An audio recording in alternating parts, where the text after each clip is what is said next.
Efésios. Abra sua Bíblia em Efésios, capítulo 1, Efésios capítulo 1, verso 1 e 2, apenas hoje, e depois daremos sequência à exposição dessa carta.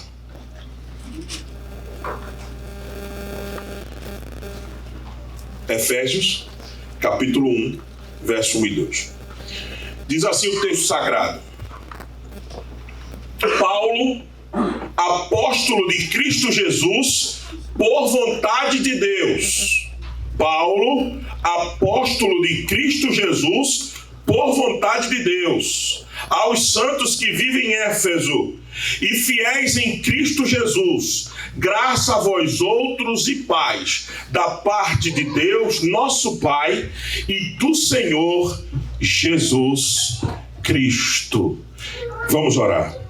Senhor, nosso Deus e Pai, nós louvamos o Teu nome, te bendizemos por estarmos aqui nesta hora, prestes a ouvirmos a Tua voz.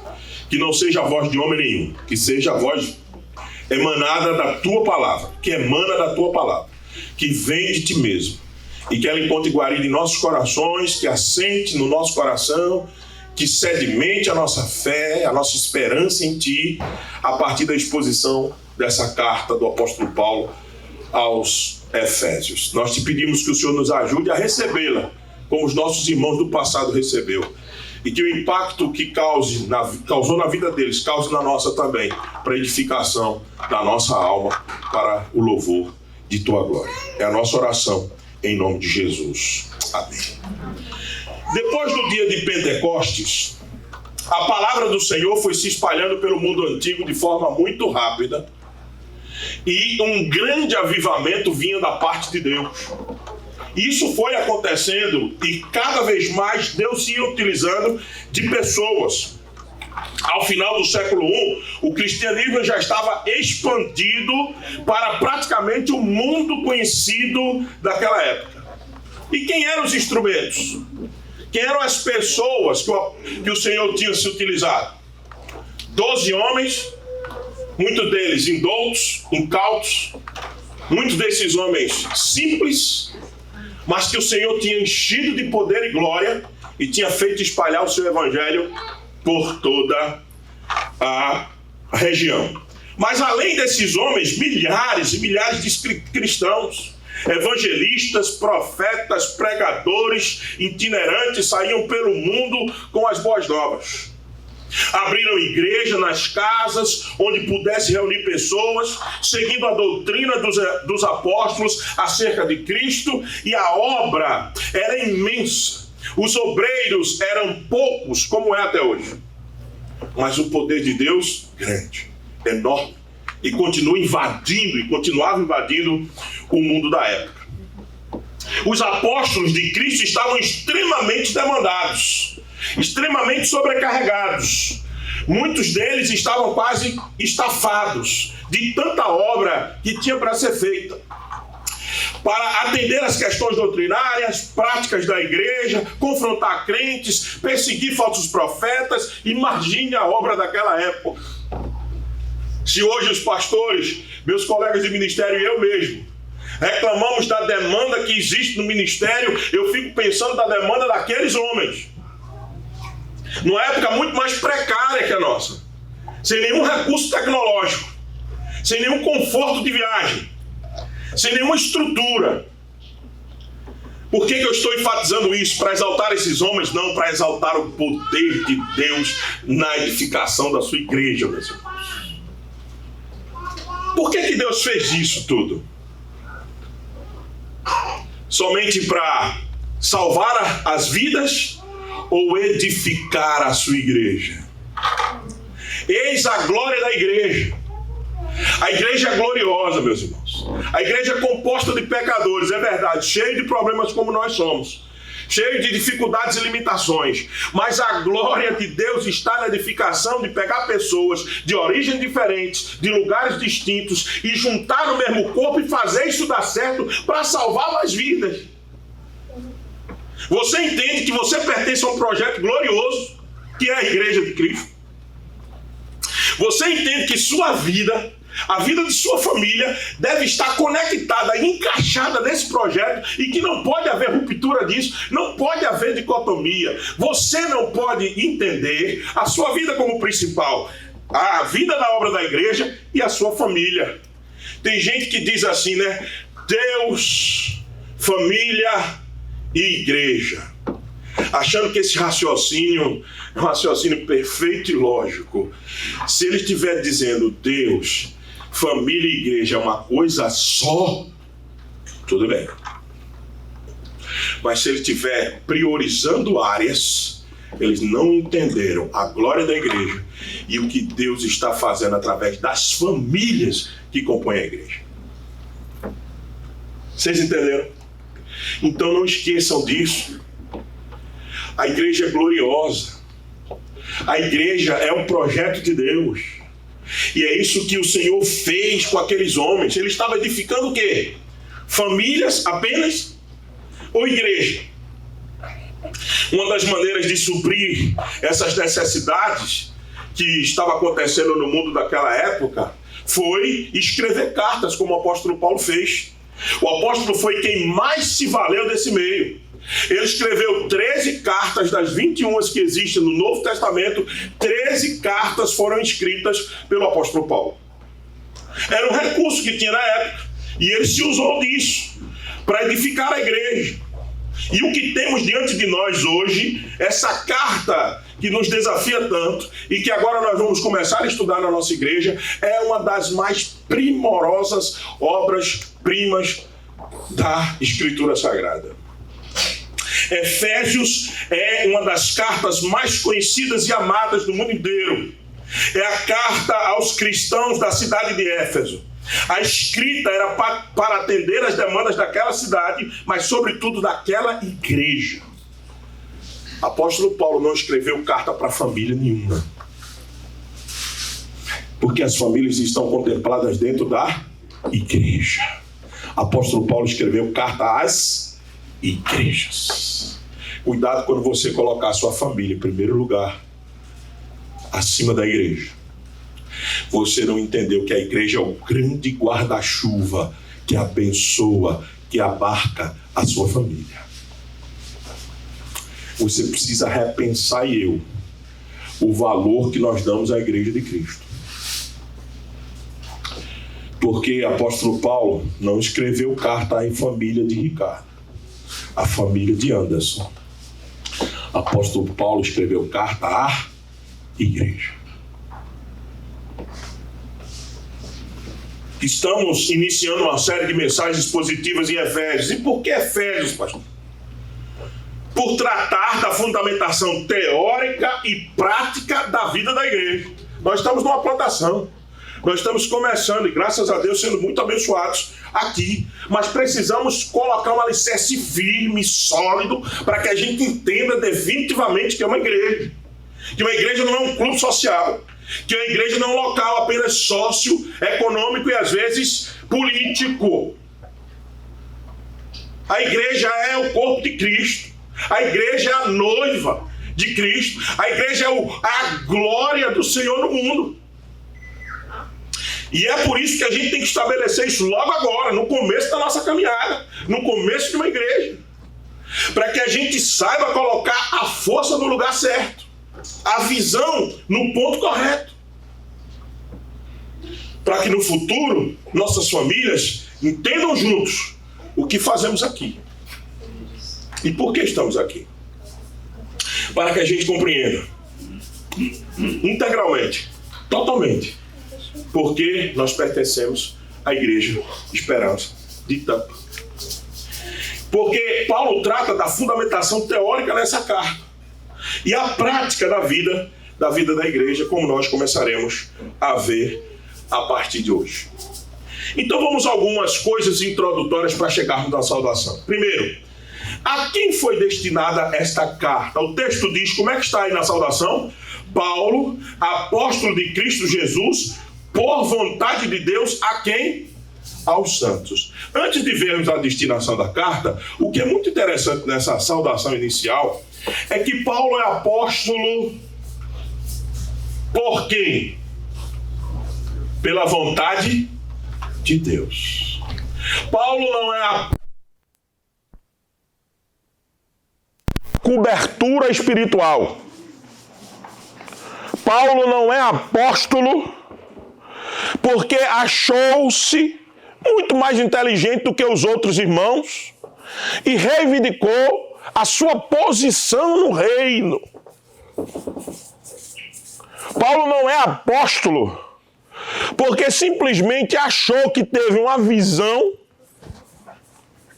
e com isso ele teve autoridade de se arrogar apóstolo. Paulo é apóstolo e ele sabe, como um filho abortivo, ele diz, no último minuto, o Senhor aparece para ele, muda a vida dele e chama-o para fazer a vontade de Deus. Por isso que ele é apóstolo por vontade de Deus. Nenhum pastor, nenhum líder religioso, nenhum presbítero, nenhum diácono e, sobretudo, não existe mais o colégio apostólico. Porque eles não têm a prerrogativa. Eles andaram com Cristo? Não. Eles andaram com a igreja primitiva? Não. Eles viram Cristo ressurreto? Não. Por que eles se arrogam apóstolos hoje?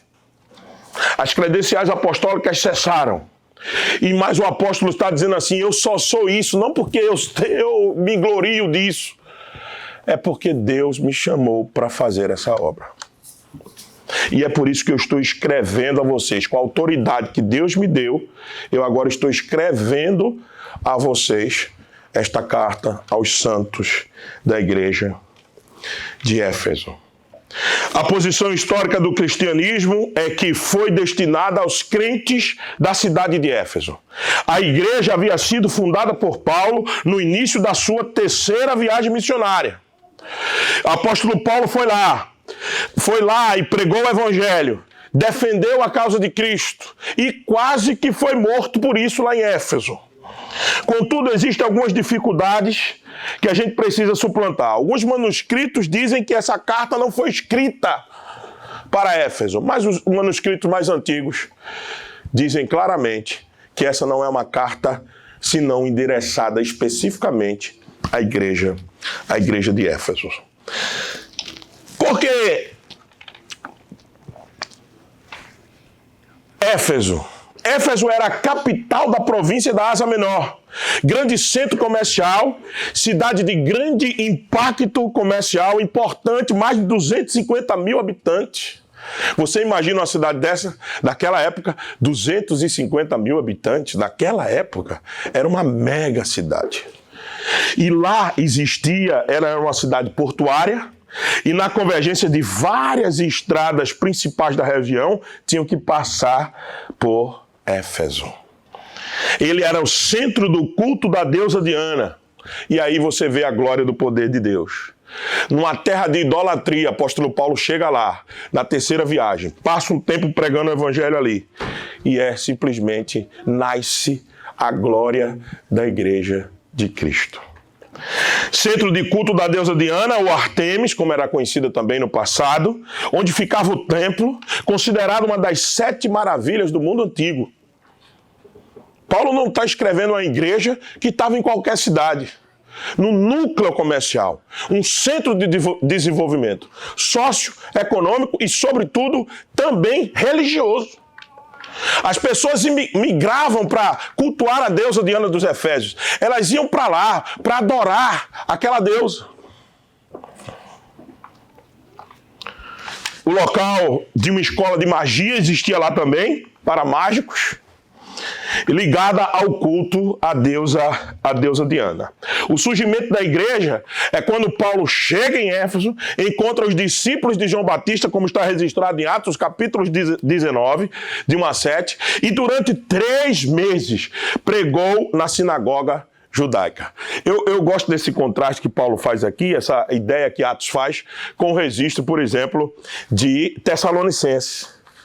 Tessalonicenses, o apóstolo Paulo pregou 3 semanas e a igreja surgiu. Aqui, Paulo tem que pregar quantos meses? 3 meses, não 3 semanas, para poder a igreja surgir. Isso nos lembra o seguinte, nos lembra uma lição introdutória. Às vezes a gente quer determinar o tempo de Deus para as coisas. E não é assim. Nós temos apenas que continuar sendo fiéis naquilo que ele nos chamou para fazer. O apóstolo Paulo insistiu, o apóstolo Paulo pregou, e não tinha uma alma sendo convertida, ele continuou, ele insistiu até a igreja nascer. Durante 3 meses, Paulo pregou numa sinagoga judaica e de lá saiu para a escola de Tirano pela oposição dos judeus. Não houve sucesso com a pregação do apóstolo Paulo. Ali pregou durante 3 anos, depois a multidão se converteram. Então era 3 meses introdutório na sinagoga, depois foi mais 3 anos para a igreja se consolidar. E às vezes a gente quer que a igreja nasça rápido, um estalar de dedos. Ali, ele pregou 3 anos, multidões se converteram, houve conversão de muitos adoradores da deusa Diana e de muitos feiticeiros e bruxas, diz o texto de Atos 19, 11 a 20. Grandes sinais e prodígios, queima de livro de bruxaria, queda de venda dos nichos, aqueles souvenirs, aquelas lembranças da deusa Diana, quebrou o comércio. O evangelho vem e quebra o altar, destrói o ídolo, destrói o comércio.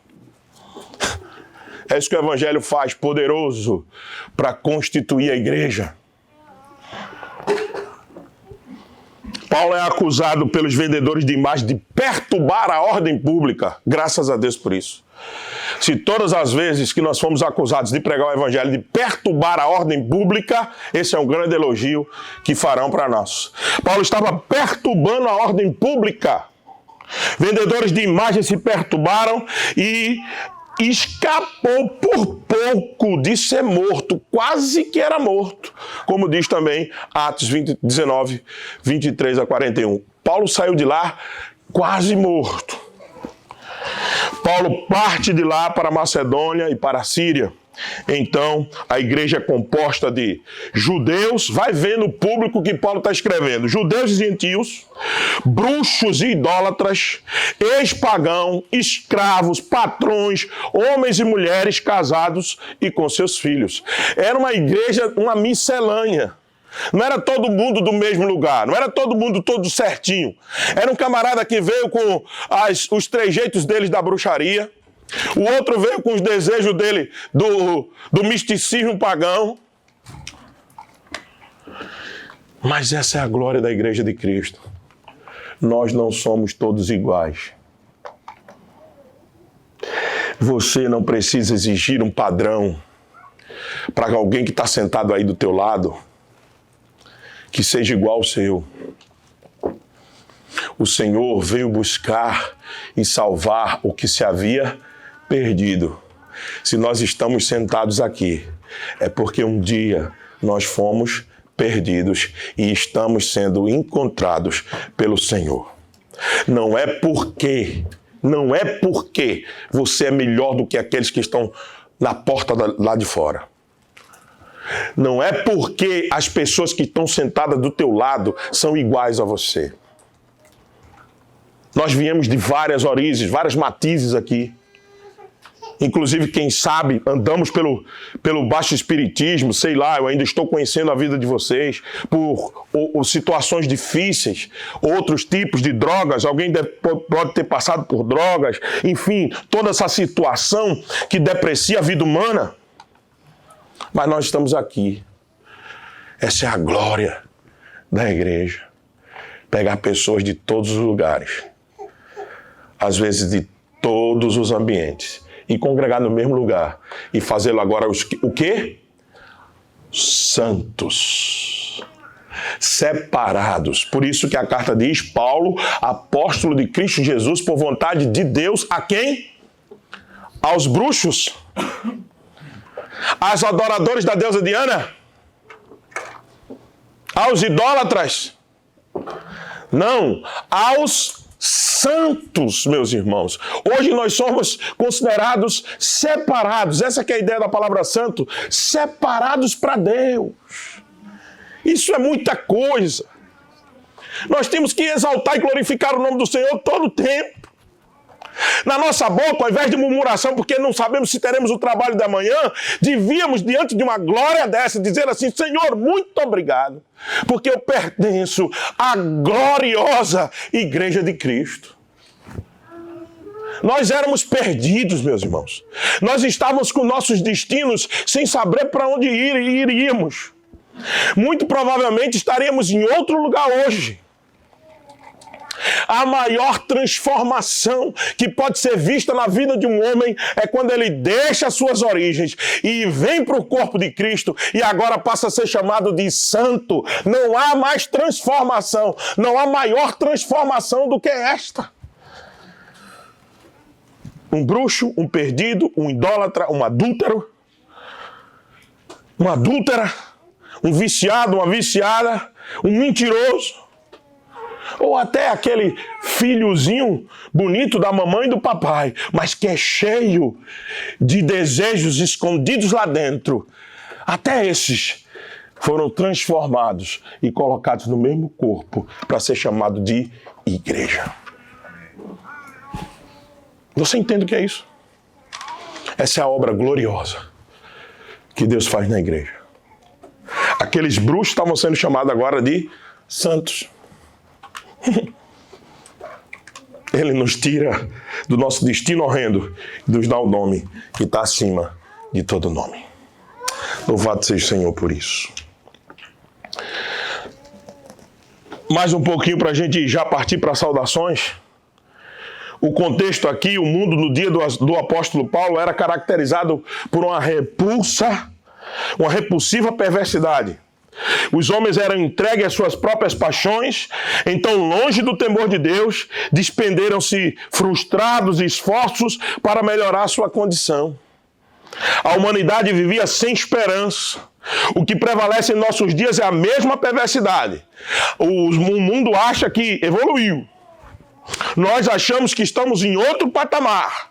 Nós não somos mais aqueles crentes, aqueles homens de comunidades tão primitivas, pastor, quanto a do mundo bíblico. Quem disse para você?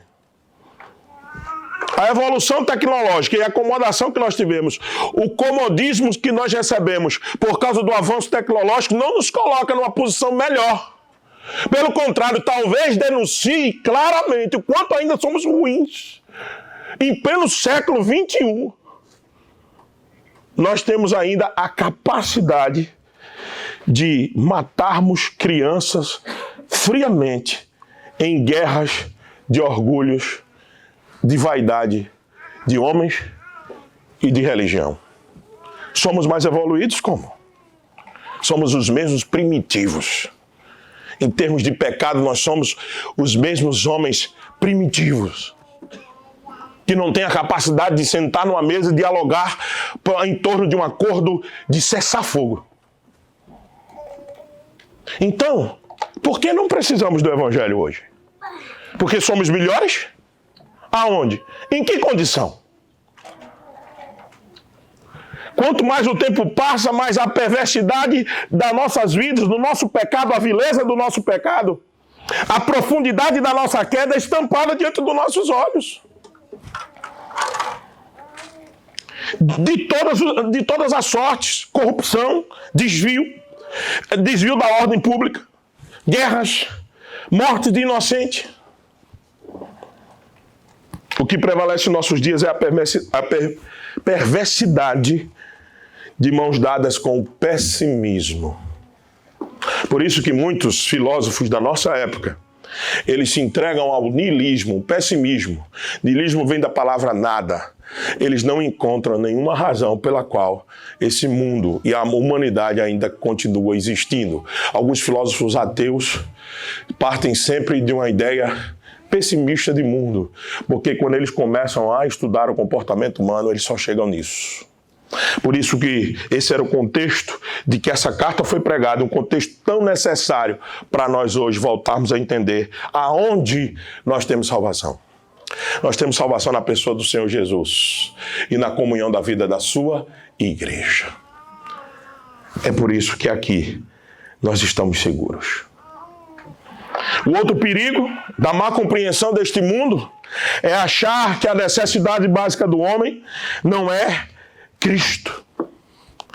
Tal necessidade básica nada menos é que a remoção do peso da culpa pela qual ele, sendo por natureza filho, fazendo-se por natureza, o homem fazendo-se, por natureza filho da ira, se vê oprimido. O que realmente ele necessita é de algo mais do que uma simples reabilitação trabalhista, recolocação no mercado de trabalho. Só isso. Só dê trabalho para ele e ele se vira. Só dê trabalho que ele conquista a acomodação da sua família, o bem. Quem disse isso? Isso é um discurso sociopolítico-econômico. A necessidade básica da gente não é recolocação no mercado de trabalho. Não é melhora dos nossos governos civis. A necessidade básica da gente é a reconciliação com Deus, meus irmãos. Nossa maior necessidade básica é entender, enquanto não fizermos e selarmos a paz com Deus, nós não estaremos seguros. Efésios, esta carta proclama que esta grande bênção já foi providenciada em Cristo Jesus. E o apóstolo Paulo, preso, escreve essa carta para mostrar o grande amor de Deus sobre nós e sobre a sua igreja. Então vamos para o término da estruturação da saudação, para a gente partir para as aplicações finais. Meus irmãos, a saudação, ela foi dada pelo apóstolo Paulo aos crentes. E como é que o apóstolo Paulo diz essa saudação? Veja, o verso 2. Graça a vós outros e paz, da parte de Deus, nosso Pai, e do Senhor Jesus Cristo. Paulo começa com o costume da época de desejar coisas boas aos seus leitores. E no prefácio da carta, Paulo junta a saudação dos judeus, paz, shalom, com a saudação dos gregos, graça. O apóstolo Paulo combina as duas coisas.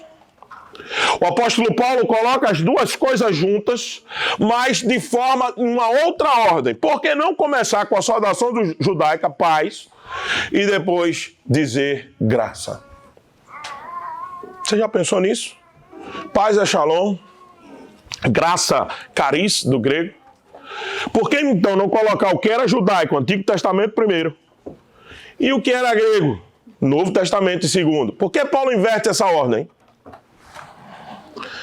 Porque o apóstolo Paulo tem total convicção que para o homem ter paz, ele precisa estar reconciliado com quem? Com Deus. E isso só é feito através da graça que existe no Evangelho do Senhor Jesus Cristo. Tem gente que diz assim, eu prefiro de coisas espirituais, eu prefiro, pastor, de coisas experimentais, vivenciais. Essa coisa às vezes muito teológica, essa coisa muito argumentativa. Não mexe muito comigo, não. Se você pensa assim, meu irmão e minha irmã, é porque você não entendeu de onde vem as atuações gloriosas do Espírito Santo de Deus na sua vida. O Espírito Santo de Deus se manifesta na sua vida e produz o efeito de glória verdadeiro quando ele aplica a palavra de Deus em você. Vocês se lembram de Romanos capítulo 1 até o capítulo 11, só doutrina pesada o apóstolo Paulo vem tratando. Quando chega no final, o apóstolo Paulo diz o quê? Porque dele, e por ele, e para ele, são todas as coisas. A ele, pois, a glória eternamente. Amém. Mas antes dessa doxologia final, um pouquinho antes no verso tem o quê? Ó profundidade da riqueza. Riqueza de quê? De experiências que faz a gente arrepiar. Não. De conhecimento de Deus. Quer ter a manifestação real do Espírito na sua vida? Estude a palavra.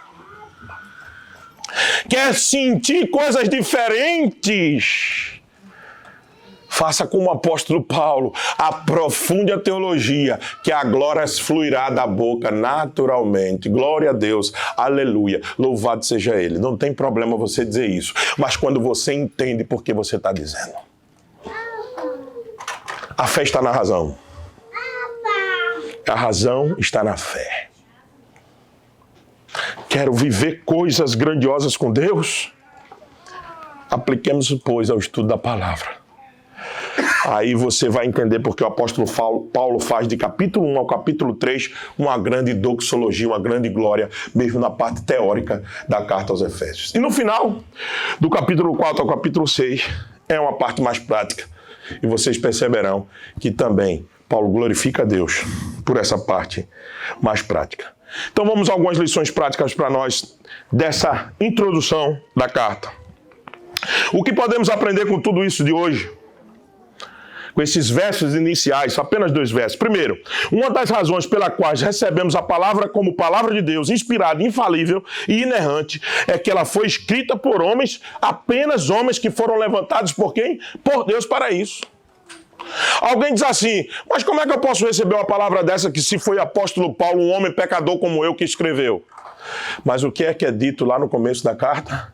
Apóstolo por vontade de Deus. Então ele escreve por vontade de quem? De Deus. Receba a palavra de Deus quando homens chamados por Deus se levantarem para pregá-la.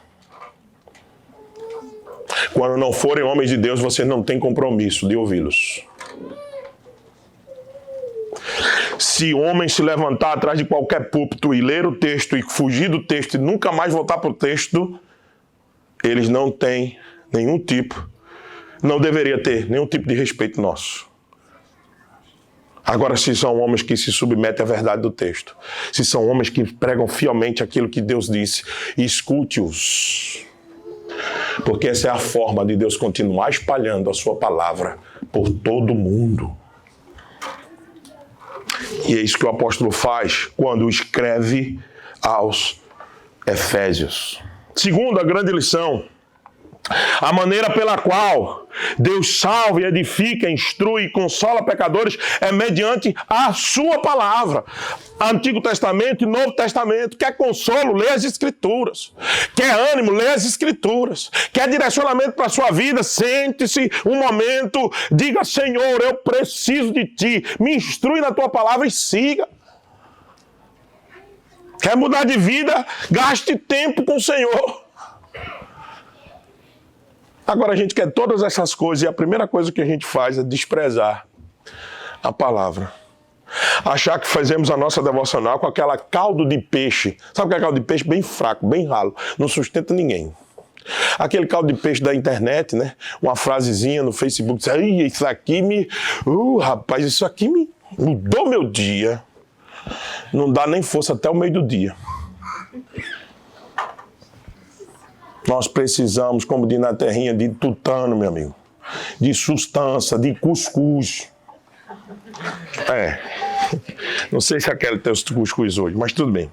Deu vontade, mas é por isso que eu me lembrei. Olha só. Então nós precisamos de alimento sólido, meu amigo. Essa coisinha de água de peixe não sustenta.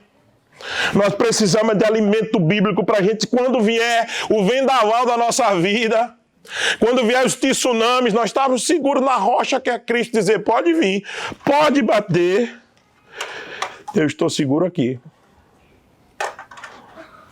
Pode levar tudo, mas a rocha não pode mais sair dos meus pés. Eu estou firmado nela.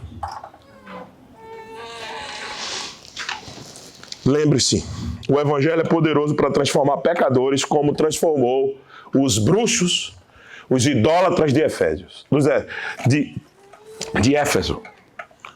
Como transformou os efésios em santos e fiéis em Cristo Jesus. Portanto, não negligencie, meus irmãos, a leitura da palavra.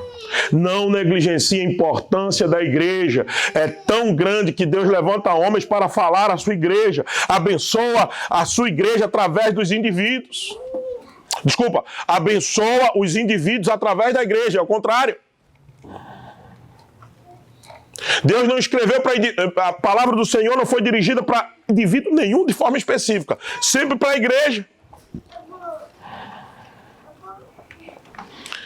E aos que têm amigos e familiares descrentes, pelos quais você ora e pede a conversão deles há muito tempo, não desista.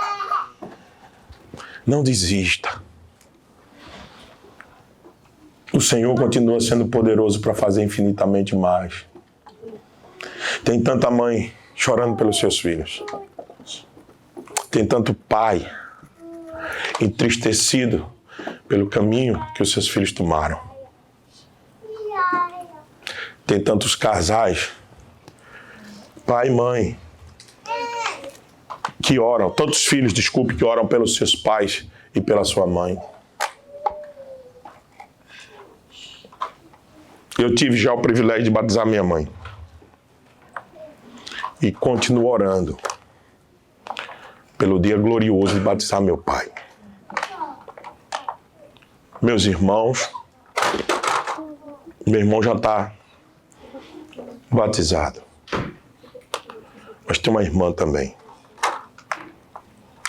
Você devia fazer o mesmo, porque a palavra do Senhor tem poder para salvar. A palavra do Senhor tem poder para transformar idólatras em santos. Não desista. Continue insistindo. Continue orando. Eu dirijo as reuniões de oração da quarta-feira, inclusive vou começar a compartilhar o link aqui com vocês de Tampa. Toda quarta a gente dirige lá em Orlando a reunião de oração online. E tem um bloco na lista de oração da nossa igreja que é de conversões. E ali, irmãos, colocou o nome de pai, de mãe, e nós estamos orando. E nas 2 últimas semanas, depois de muito tempo, nós já vimos irmãos testemunhando. Continua que Deus está ouvindo, porque eu já estou vendo mudança. Teve uma que colocou lá, disse assim, olha, ele é homossexual, não sei se vai resolver muito não. Se resolve para idólatra, se resolve para prostituto, se resolve para mentiroso, resolve para qualquer tipo de pessoa. E nós estamos orando lá. E nós não podemos parar. Porque quem faz a obra é o Senhor. E Ele, na sua palavra, aconselha orarmos uns pelos outros. Aos que estão se sentindo frustrados, porque as coisas não saíram como planejadas, deixa eu dar uma informação que eu deixei por último por capricho. Você sabe de onde Paulo estava escrevendo essa carta?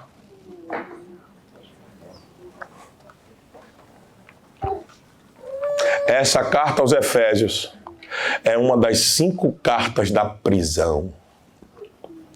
Você lembra de Filipenses? Escreveu da prisão e 16 vezes a palavra alegria aparece na carta, careté.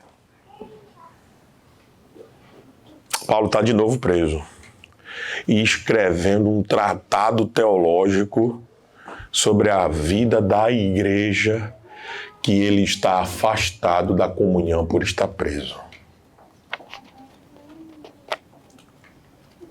Aí você diz assim, tem coisa errada, pastor, pelo amor de Deus. Esse homem, parece que quando ele escreve dessa perspectiva, ele está na comunhão da igreja, ele está vendo a glória da igreja.